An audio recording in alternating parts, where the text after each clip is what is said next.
로마서 2장 17절에서 29절입니다. 키워드는 참 유대인, 하나님 사랑, 참 신앙입니다. 유대인이라 불리는 내가 율법을 의지하며 하나님을 자랑하며 율법의 교훈을 받아 하나님의 뜻을 알고 지극히 선한 것을 분간하며 맹인의 길을 인도하는 자요, 어둠에 있는 자의 빛이요, 율법에 있는 지식과 진리의 모본을 가진 자로서 어리석은 자의 교사요, 어린아이의 선생이라고 스스로 믿으니 그러면 다른 사람을 가르치는 내가 내 자신은 가르치지 아니하느냐? 도둑질하지 말라 선포하는 내가 도둑질하느냐? 간음하지 말라 하는 내가 간음하느냐? 우상을 가증히 여기는 내가 신전 물건을 도둑질하느냐? 율법을 자랑하는 내가 율법을 범함으로 하나님을 욕되게 하느냐? 기록된 바와 같이 하나님의 이름이 너희 때문에 이방인 중에서 모독을 받는도다.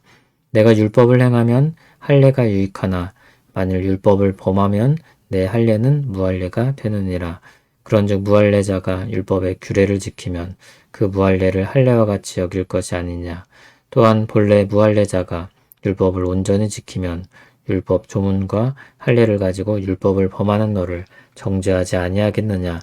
무릇 표면적 유대인이 유대인이 아니요 표면적 육신의 할례가 아니니라. 오직 이면적 유대인이 유대인이며 할례는 마음에 할지니 영에 있고 율법 조문에 있지 아니한 것이라. 그 칭찬이 사람에게서가 아니요 다만 하나님에게서니라. 아멘. 유대인과 율법에 대한 이야기가 좀 더 이어집니다. 유대인은 율법을 의지하고 하나님을 자랑합니다. 우리가 하나님의 말씀을 받아 소유한 사람들이라는 것입니다. 그러나 율법의 기능은 자랑을 위한 것이 아니었습니다. 율법의 기능은 교훈을 받아 하나님의 뜻을 알고 지극히 선한 것을 분간하는 것입니다.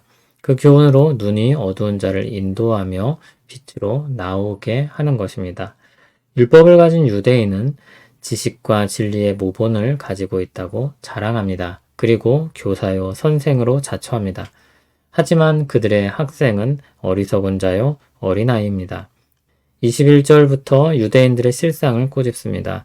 그것을 조목조목 지적합니다. 그들은 다른 사람을 가르친다고 하면서 자신은 가르치지 않습니다. 들었고 가르치기도 하지만 정작 자신은 행하지 않습니다. 율법을 가진 특권을 잘못 사용하고 있는 것입니다. 그들은 율법을 자랑하지만 율법을 범하여 하나님을 욕되게 합니다. 그들로 말미암아 하나님의 이름이 이방인 중에서 모독을 받게 되었습니다. 24절은 이사야서 52장 5절의 인용입니다. 유대인들의 악행이 하나님을 모독하는 빌미가 되었습니다. 하나님의 이름이 이방인들에게 조롱거리가 되었습니다. 율법을 행하는 사람이라면 할례가 유익할 것입니다. 할례는 택함 받아 언약 백성이 된 증거였습니다. 언약 백성이 되어서 율법에 순종했다면 하나님께서 그들에게 복을 주셨을 것입니다. 할례를 통해 주고자 하신 복을 누리게 되었을 것입니다. 그러나 순종이 없으니 부할례와 같이 된 것입니다. 거꾸로 무할례자, 다시 말해 이방인이 율법의 규례를 지키면 어떻게 됩니까? 할례의 표는 없으나 할례 받은 백성처럼 되는 것입니다. 할례를 받은 사람처럼 여겨지는 것입니다. 할례의 표가 있는지 없는지가 아니라 할례 받은 백성으로서의 삶이 있는지 없는지가 중요한 것입니다. 할례 받은 백성이 율법에 순종하지 아니하여 무할례자와 같이 되었습니다. 그 결과 도리어 율법을 지키는 무할례자가 율법을 지키지 않는 할례자를 정죄하는 형국이 되었습니다. 28절, 29절은 결론적으로 그러면 참 할례자가 누구인가를 이야기합니다. 표면적 유대인, 할례를 받은 이스라엘 혈통이 아니라 이면적 유대인, 겉으로는 할례를 받지 않았지만 그 이면에 마음으로 할례를 받은 사람들이야말로 참 할례자인 것입니다. 그러므로 참 할례는 몸이 아니라 마음에 하는 것입니다. 참 유대인이라고 할 수 있는 하나님 백성이 누구입니까? 혈통과 외형이 아니라 마음의 중심에 따라 결정될 것입니다. 하나님은 마음의 할례를 한 백성들을 인정하실 것입니다. 율법과 할례는 모두 겉으로 드러난 것들입니다. 하나님이 눈에 보이게 유대인에게 주신 것들입니다. 그러나 유대인들은 그것을 오남용하였고 그 결과 자신들은 죄악으로 치달았습니다. 하나님의 이름은 더럽혀졌습니다. 분명 유대인에게 주어졌던 것들은 특권이었습니다. 그러나 거기에 머물러 있던 유대인들은 하나님에게서 너무 멀리 떨어지게 되었습니다. 구약의 계시가 부족해서 그랬던 것은 아닙니다. 신명기 10장 16절을 보면 마음에 할례를 행할 것을 가르치고 있습니다. 하나님은 껍데기로만 자신에게 속한 백성을 원하지 않으셨습니다. 하나님은 언제나 중심을 원하셨습니다.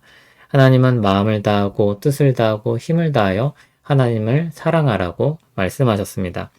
유대인들이 실패한 것은 율법의 항목을 지키는 것이 아니라 하나님을 사랑하는 것에 실패한 것입니다.